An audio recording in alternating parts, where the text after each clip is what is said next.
وصفة اليوم باش تدفي لكم الدار وتبني لكم ريحتها. باش نعملوا الخبزة التركية الشهيرة بطريقة اللحم بعجين، وشوربة تركية بنة ومنفعة وتخونة وتدفي فيها الطاقة. أول حاجة نبداو نحضروا بات نتاع الخبز نتاعنا، سهلة مهلة ما فيها شيء. رايب دفيته وزدتوا الخميرة وخليته هكا يطلع شوية، ومن بعد الزيت والملح والفرينة وشوية زعتر وخلط، وهكيكا نعجن بالطريقه هذه كي نعجن في فطاير.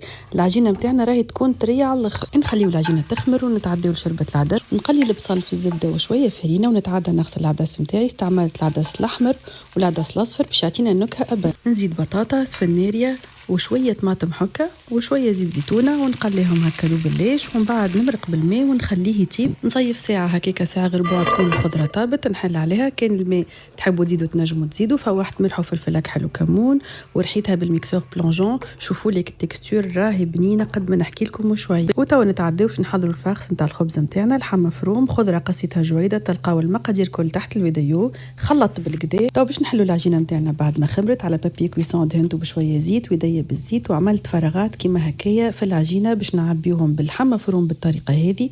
وباش ندهن الباقي باصفر عظمه وشويه سينوش. نجموا تحطوا جبن، نجموا تحطوا اللي تحبوا. ودخلتها طيب في فور ديجا مسخنته انا قبل على 200 درجه. كي نقول لكم راهي فوحة الدار مانيش نفدلك. الوصفه هذه خبيوها عندكم ان شاء الله، كان عشنا باش تستحقوها بالكدا في رمضان باش تولي لكم ادمان.